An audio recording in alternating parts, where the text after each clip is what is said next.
I don't know any Jew or Christian who doesn't deny chapters in Leviticus, okay? But I find it very, very commonplace, as we had this evening, that people ignore that the hadith, the sayings of Muhammad, are pretty strong on the matter of what you do about the gays. This ignorant Oxford student defends Islam, and then Douglas Murray destroys her. Take a look. What is Islam? We've had a lot of talk already tonight about it, and I've only got 10 minutes, so I'm very unlikely to be able to give you a comprehensive definition. If you listen to Zach, Muhammad, who founded Islam, was a sort of prototype of a just especially benevolent town councillor in the region of Fife. If you listened to him, you would get the impression that it was a pure arrangement of a few minimal issues of governance and so on. Now that isn't the case. Islam is many, many things. It's many complex things. It's not easy to sum it up. It is a religion, however, and it is possible to sum it up to some extent. My own favorite definition is that there are, in essence, three Islams.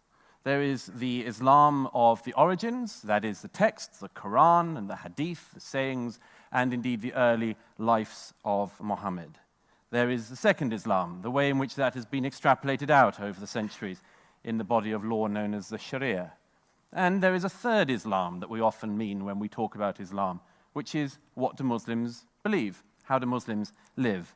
Now, these are very, very deep waters, but there isn't any point in seeing deep waters unless you plunge straight in. Zach said in his comments that we must return to Islam's religious values. But the problem is that Zach's version of Islam's religious values is going to be very different from a lot of other people's. And let me put this point to you at its hardest, but I think it's necessary and it's truthful. Groups like ISIS have the worst possible interpretation of Islam. It should go without saying. But they have the worst possible interpretation of Islam for Muslims and for non-Muslims. However, it is an interpretation of the texts that they have. It is a valid interpretation of the lessons they take from the life of Muhammad. It is a possible interpretation of the texts and traditions they have in front of them. I'm afraid, ladies and gentlemen, that Muhammad was not Buddha. Consider the history of Islam, of Christianity, ladies and gentlemen. The history of Christianity, goodness knows, has been bloody. Would it have been more bloody or less bloody if on even one occasion, when one of Jesus' disciples comes to him and says, how many times should I forgive my brother? 7 times or 70 times 7. If instead of saying forgive him endlessly, which is what Jesus ends up saying, he'd have said chop off his head. What would have happened to the history of Christianity if even on one occasion when a woman is brought to Jesus found in adultery, instead of saying he who is without sin casts the first stone, said stone her?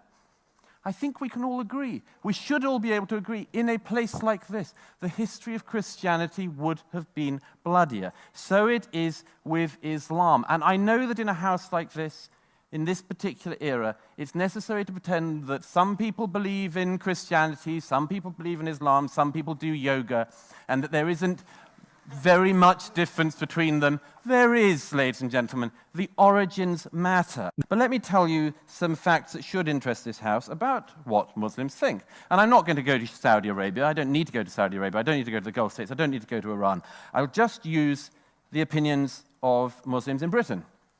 So here we go. Here's one.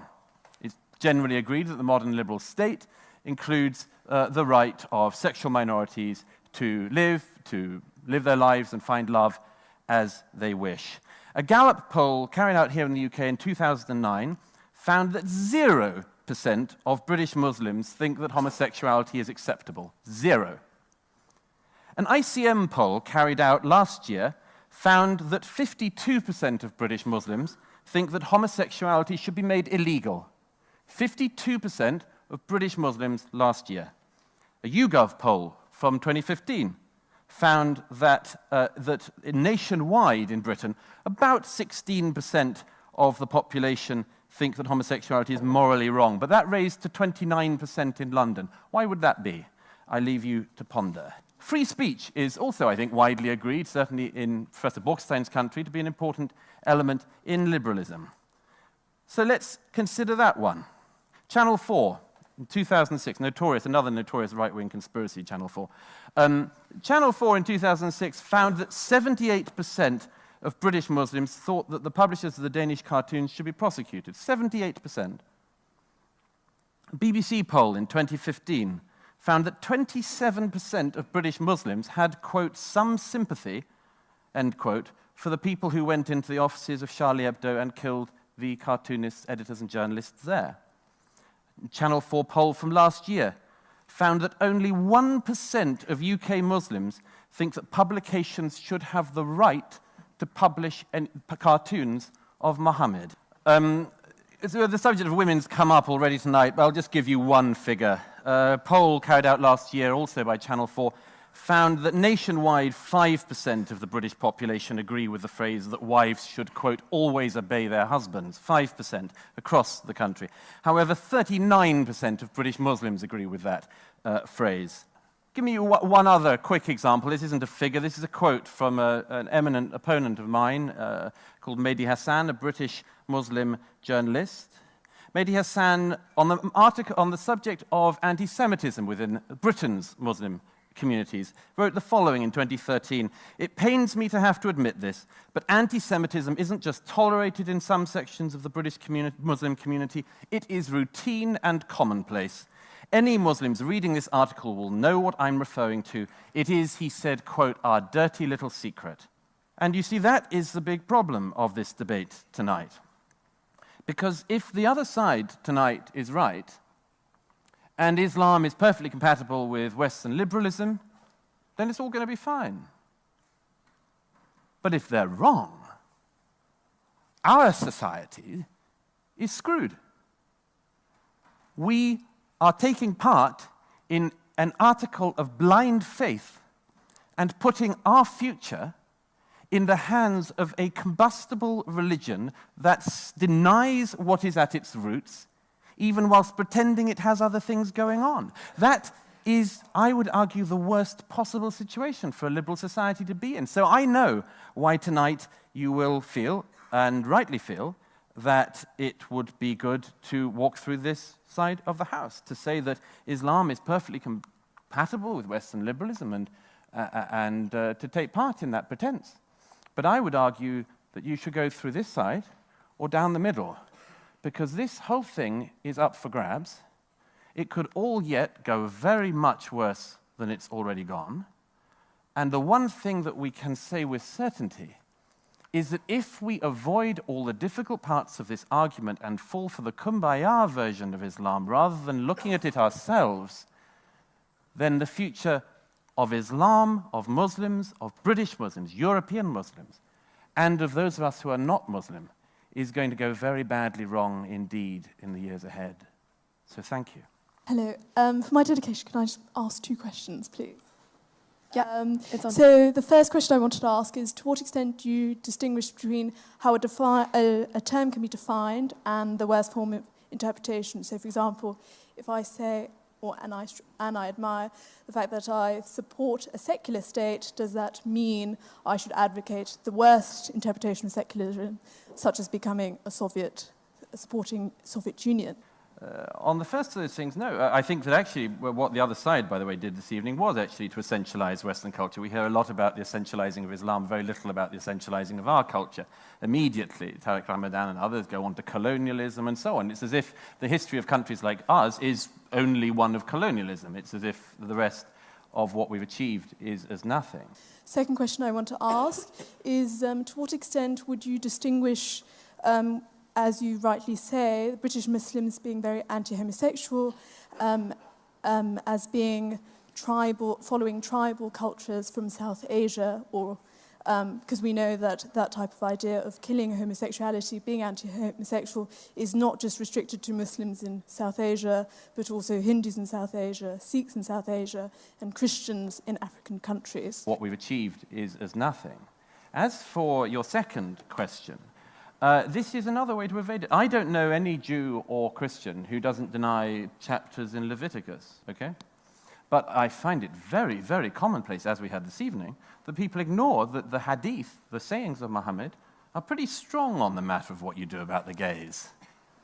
So if we were to arrive at some kind of process of moving beyond that, you would have to start, wouldn't you, by saying, well, the authoritative books and collections of Bukhari Hadith of Muhammad are not gay liberation documents, any more than they're women's liberation documents. You would start by admitting that, but we always go around the other way. We always go, no, it's a specific, it's a cultural thing. It's not to do with religion, it's to do with a particular tribal thing. Often then, it's, as we hear quite often about this, it's that the British and other colonial powers imported homophobia to the Muslim world, which otherwise was just great with us gays.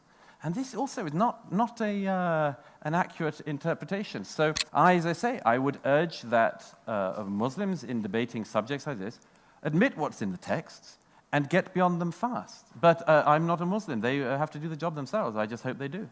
Acknowledging that there is a problem is the first step in solving it, and the collective denial of Western intellectuals is what led us to this place. Completely denying that Islam in and of itself has many problematic verses in the Quran about the kuffar, meaning the infidels. And according to mainstream Islamic belief, anyone who does not subscribe to Islam has to either pay the jizya, meaning the non-Muslim tax, or has to be killed according to Islamic law in a traditional Islamic society. The Prophet says, the first thing you do is call them to Islam. If they refuse, then tell them Allah obliged upon you to pay taxation. If they refuse, then we have to fight. And so Douglas is simply stating that we need to acknowledge the problem in order to solve it. We need to be able to reform it, and the only way to reform it is to acknowledge that those verses actually exist, that there is a deep-rooted hatred within the Islamic world and in the religion itself, and that calling it a religion of peace will not erase all of the people that were killed in the name of Islam. This woman is burying her head in the sand as the world burns around her. She is actually enabling the problem, letting open and defending the barbarians that are at the gates. And she will not be spared. As you may know in history, this actually happened in Iran. This experiment was already conducted, where the Red-Green Alliance actually formed, where leftists and Islamists joined together to take down the Shah's regime, and what followed was absolute tyranny. I'm a political refugee from Iran. I've been to prison, I've been under Islamic law, and I know how it starts and I know how it ends. And it always starts with the, for some reason, unity of left and Islamists. Many of those ideological students wished they had never invited the Islamist threat into their homeland, and they soon were discarded and even demolished. There is no sign of Westernism and freedom in Iran for women, for gays, for anybody that does not subscribe to Islam. That's the reality. If you look online, there are countless videos of women who take off their hijab and are then quickly arrested. They are beaten and sometimes never heard from again. Nobody wants that. Nobody wants that in the West. But many of these ignorant leftists are inviting the threat and defending the threat that will eventually turn on them. So Douglas Murray is 100% correct, and we would be wise to heed his advice. Thank you for watching this video. For more, subscribe to the channel, and here is a message from me. If you believe in what we do here over at Jewish Uncensored, consider supporting us in a few different ways. You can support us monetarily by going to buymeacoffee.com/JewishUncensored. You can also go to our new merchandise store, IsraelUncensored.com, where we just dropped a bunch of new merch. Additionally, to gain access to exclusive content, you can go to our memberships tab on this channel and join there. And finally, you can share this video with both family and friends in order to share this message with the world. Thank you so much for your support.